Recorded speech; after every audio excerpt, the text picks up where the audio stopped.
মেরুল বাড্ডা, আপনি বলছেন রামপুরা, আসলে কোথায়? অনেক কাস্টমার আমাদের কাছে অভিযোগ দেয় যে মিষ্টি খেয়ে পেটের সমস্যা হচ্ছে। আর হয় স্বাভাবিক, যেহেতু কোনো উৎপাদনের তারিখ নেই, তার মানে হচ্ছে অনির্দিষ্টকাল আগ পর্যন্ত আপনি এগুলো নিয়ে রেখেছেন আর সমানে বিক্রি করে যাচ্ছেন।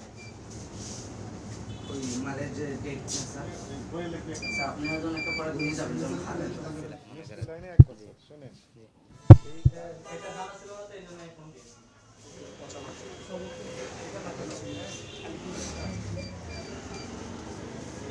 জাতীয় ভোক্তা অধিকার সনদ দপ্তরের মহাপরিচালক মহোদয়ের নির্দেশনায় এই অভিযান পরিচালনা করা হলো। আপনারা দেখলেন যে বিভিন্ন বেকারি এবং মিষ্টির যে শোরুমগুলো, সেখানে আমরা অভিযান পরিচালনা করলাম।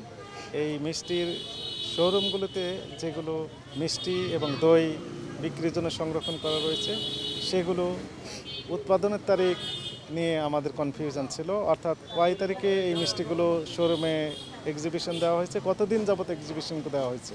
ইভেন দইয়ের ক্ষেত্রেও একই রকমের ইস্যু, সেরকম কোনো স্পেসিফিক তথ্য তারা দেখাতে পারছে না। এছাড়া একই সাথে কিছু কোল্ড ড্রিঙ্কস এবং জুস এগুলো মেয়াদোত্তীর্ণ পাওয়া গেল, বিস্কিট সেগুলো মেয়াদোত্তীর্ণ পাওয়া গেল। এই সকল অপরাধে মোট 4টি প্রতিষ্ঠানকে সতর্কতামূলকভাবে 1 লক্ষ টাকা জরিমানা আরোপ করা হলো। জনস্বার্থে আমাদের এই ধরনের অভিযান অব্যাহত থাকে। ভোক্তাদের এবং ব্যবসায়ীদের সচেতনতা বোধ সৃষ্টি করার জন্য অধিদপ্তরের পক্ষ থেকে বিভিন্ন রকমের ম্যাসিভ প্রোগ্রাম হাতে নেওয়া হয়েছে। এর মধ্যে মত বিনিময় সভা রয়েছে, সেমিনার রয়েছে, আমরা লিফলেট বিতরণ করি, প্যাম্পলেট বিতরণ করি এবং সোশ্যাল মিডিয়াতে আমরা প্রচারণা করি। আপনাদের মাধ্যমে অর্থাৎ গণমাধ্যমের মাধ্যমে আমরা প্রচারণা, সেটিও একটা জনগণকে সচেতন করতে বিরাট ভূমিকা রাখে। এছাড়া আমরা যে এলাকায় যাই সেই এলাকার ব্যবসায়ীদের নিয়ে এবং উপস্থিত ভোক্তাদের সাথে নিয়ে মত বিনিময় সভা করি, উঠান বৈঠক করি। বিভিন্নভাবে আমরা চেষ্টা করছি ব্যবসায়ীদের সচেতনতা বোধ সৃষ্টি করার জন্য। আপনারা দেখলেন যে প্রতিষ্ঠানগুলোতে গেলাম, কিছু কিছু প্রতিষ্ঠানে আমরা জরিমানা করতে পারি নাই, সেইগুলোতে আমরা আগেও এসেছিলাম, ফলে তারা অনেকটা সচেতন হয়েছেন, এটি আমরা দেখলাম। একই সাথে যে প্রতিষ্ঠানগুলোতে এসেছি সেইগুলোতেও আমরা তাদের কি করণীয় কি বর্জনীয় সেই বিষয়ে আমরা ব্রিফ করলাম, ফলে তারা এই বিষয়ে সচেতন হলেন।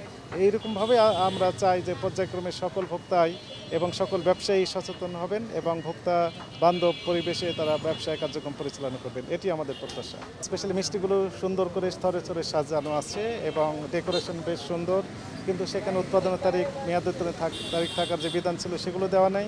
একই সাথে এই মিষ্টিগুলো যে তারিখে নিয়ে আসছে তার একটা ইনভয়েস রাখার কথা ছিল, একটা রেজিস্টার মেনটেন করার কথা ছিল, কিন্তু সেগুলো তারা করে নাই। এই দিকে একটি সমস্যা। একই সাথে ভোক্তারাও এই যে এক্সিবিশন দেখে, চমৎকার পরিবেশন দেখে সেখান থেকে মিষ্টি কিনে নিয়ে যাচ্ছে এবং অনেক ভোক্তাই আমাদের কাছে অভিযোগ দেন যে মিষ্টি খেয়ে তারা অসুস্থ হয়ে গেছেন। এরকম অনেক অভিযোগ আমাদের কাছে প্রতিনিয়ত আছে। তো এই অভিযোগ যেন না আসে, এই জন্য মূলত আমরা চেষ্টা করছি সকলের মধ্যে একটা সচেতনতা বোধ সৃষ্টি করার জন্য। সম্মানিত ভোক্তাদের প্রতি আমাদের উদাত্ত আহ্বান থাকবে যে মিষ্টি বা দই ক্রয় করার পূর্বে আপনারা একটু দয়া করে মেয়াদ আছে কিনা এগুলো একটু দেখে জাস্টিফাই করে তারপরে ক্রয় করবেন। প্রথম থেকে স্যারদের সাথে বিভিন্ন অভিযানে যাচ্ছি, তো আমাদের সকল অভিযানে আছে আমরা নতুন কিছু শিখতে পারি স্যারদের থেকে। আমাদের আজকে যেমন আমরা আসলাম, বিভিন্ন দোকানে দেখলাম যে আমাদের মেয়াদ উত্তীর্ণ অনেক জিনিসপত্র পাওয়া গেছে, যেগুলো হচ্ছে আমরা জব্দ করেছি এবং হচ্ছে তাদেরকে জরিমানাও করা হয়েছে। এখন হচ্ছে তাদেরকে সচেতন করা হয়েছে এবং আশেপাশে যারা মানুষরা থাকে তাদেরকেও আমরা সচেতন করি। আর হচ্ছে আমাদের শিক্ষার্থীরাও বিভিন্ন জায়গায় বিভিন্ন আমাদের টিম আছে, তারা হচ্ছে সকল বাজারে হচ্ছে পরিদর্শন করে যেখানে কোনো ধরনের কোনো ত্রুটি পায় তাহলে হচ্ছে তারা আমাদেরকে জানায়, আমরা হচ্ছে স্যারদের মাধ্যমে ওই বাজারগুলোতে হচ্ছে অভিযান চালাই। তখন হচ্ছে আমরা ওই বাজারে হচ্ছে যদি কোনো ধরনের ত্রুটি পেয়ে থাকি তখন হচ্ছে স্যার সেই বাজার দোকানগুলোকে জরিমানা করা হয় এবং আইনের আওতায় আনা হয়।